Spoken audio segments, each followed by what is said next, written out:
ಎಲ್ಲರಿಗೂ ನಮಸ್ಕಾರ.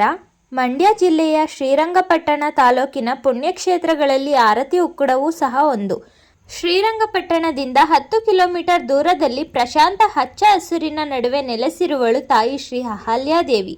ಎಲ್ಲ ವರ್ಗದವರಿಂದ ಪೂಜಿಸಲ್ಪಡುವ ಉಕ್ಕಡದ ಮಾರಮ್ಮನ ದರ್ಶನಕ್ಕಾಗಿ ಇಂದು ಲಕ್ಷಾಂತರ ಜನರು ಮುಂಜಾನೆಯಿಂದ ಸಂಜೆಯವರೆಗೂ ಕಾಯುವುದು ಈ ದೇವಸ್ಥಾನದ ವಿಶೇಷ. ಅದು ಮಹಾಮುನಿ ಗೌತಮರ ಆಶ್ರಮ. ದೇವಲೋಕದಿಂದ ಧರೆಗಿಳಿದು ಬಂದ ದೇವೇಂದ್ರ ಗೌತಮ ಮಹರ್ಷಿಗಳ ಪರ್ಣಕುಟೀರದ ಪ್ರಶಾಂತ ಪರಿಸರಕ್ಕೆ ಮಾರು ಹೋದ. ದೇವೇಂದ್ರನಿಗೆ ತುಂಬಾ ದಾಹವಾಗತೊಡಗಿತ್ತು. ನೀರನ್ನು ಕುಡಿದರೂ ಅವನಿಗೆ ದಾಹ ತೀರಲಿಲ್ಲ. ಕಾರಣ ಅವನ ಮನಸ್ಸು ಆಶ್ರಮದಲ್ಲಿದ್ದ ಒಂದು ಹೆಣ್ಣನ್ನು ನೋಡಿ ಚಂಚಲವಾಯಿತು. ಗೌತಮರ ಆಶ್ರಮದಲ್ಲಿ ಸೌಂದರ್ಯದ ಗಣಿ. ದೇವೇಂದ್ರನಿಗೆ ಕುತೂಹಲ ಹೆಚ್ಚಾಯಿತು. ಇವಳ ಚೆಲುವಿಗೆ ಮಾರು ಹೋದ ಇಂದ್ರನಲ್ಲಿ ಮೋಹ ಹೆಚ್ಚಾಯಿತು. ಆಶ್ರಮದಲ್ಲಿ ಹೂಗಳನ್ನು ಕೀಳುತ್ತಿದ್ದ ಅಹಲ್ಯೆಯನ್ನು ಗೌತಮರು ಕರೆದರು. ಆಗ ಈ ದೇವೇಂದ್ರನಿಗೆ ಈ ಅಪ್ಸರೆ ಅಹಲ್ಯೆ ಮಹಾಮುನಿಗಳ ಧರ್ಮಪತ್ನಿ, ಪತಿವ್ರತಾ ಶಿರೋಮಣಿ ಎಂಬ ವಿಚಾರ ತಿಳಿಯಿತು. ಈ ಋಷಿ ಪತ್ನಿಯ ಸೌಂದರ್ಯವನ್ನು ನೋಡಿ ಮೋಹ ಪರವಶನಾಗಿದ್ದೇನೆ. ನಾನು ದೇವೇಂದ್ರ ನಿನ್ನನ್ನು ಮೋಹಿಸುತ್ತಿದ್ದೇನೆ, ನನ್ನನ್ನು ಸ್ವೀಕರಿಸು ಎಂದು ಕೋರಿಕೆ ಸಲ್ಲಿಸಿದರೆ ಪತಿವ್ರತಾ ಶಿರೋಮಣಿ ನನ್ನನ್ನು ಒಪ್ಪುವುದಿಲ್ಲ.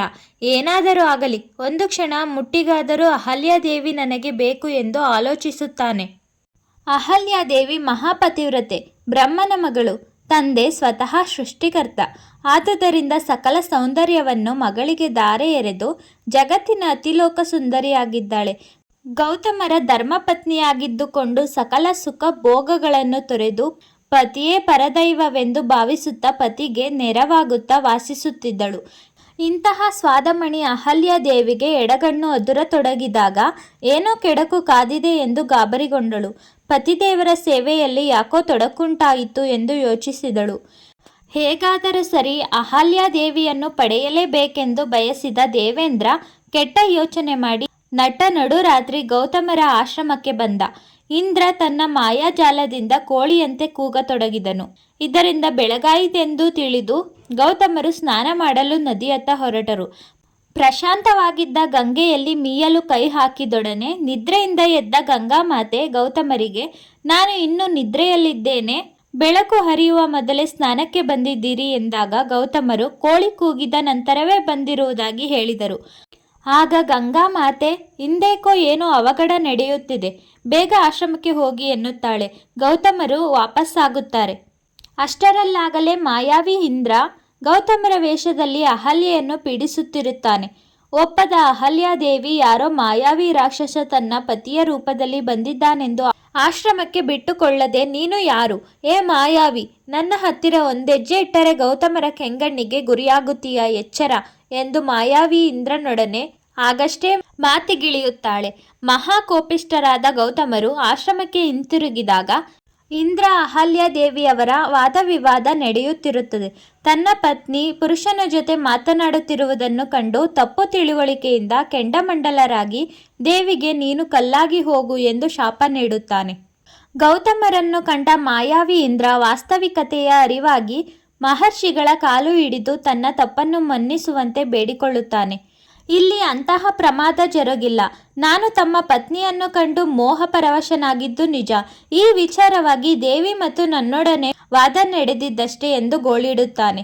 ಮೊದಲೇ ಕೋಪಿಷ್ಠರಾದ ಗೌತಮರು ಇಂದ್ರನ ಮಾತಿನಿಂದ ಕೆರಳಿ, ಋಷಿ ಪತ್ನಿಯನ್ನು ಪೀಡಿಸಿದ ಕಾರಣ ನಿನ್ನ ದೇಹದಲ್ಲೆಲ್ಲ ಕಣ್ಣುಗಳಾಗಿ ಅವುಗಳೆಲ್ಲ ಹುಣ್ಣಾಗಿ ಕೀವು ಸದಾ ಸೋರುತ್ತಿರಲಿ, ಈ ಜಗತ್ತು ಅಸಹ್ಯ ಪಡುವಂತಾಗಲಿ ಎಂದು ಇಂದ್ರನಿಗೆ ಶಾಪಿಸುತ್ತಾನೆ.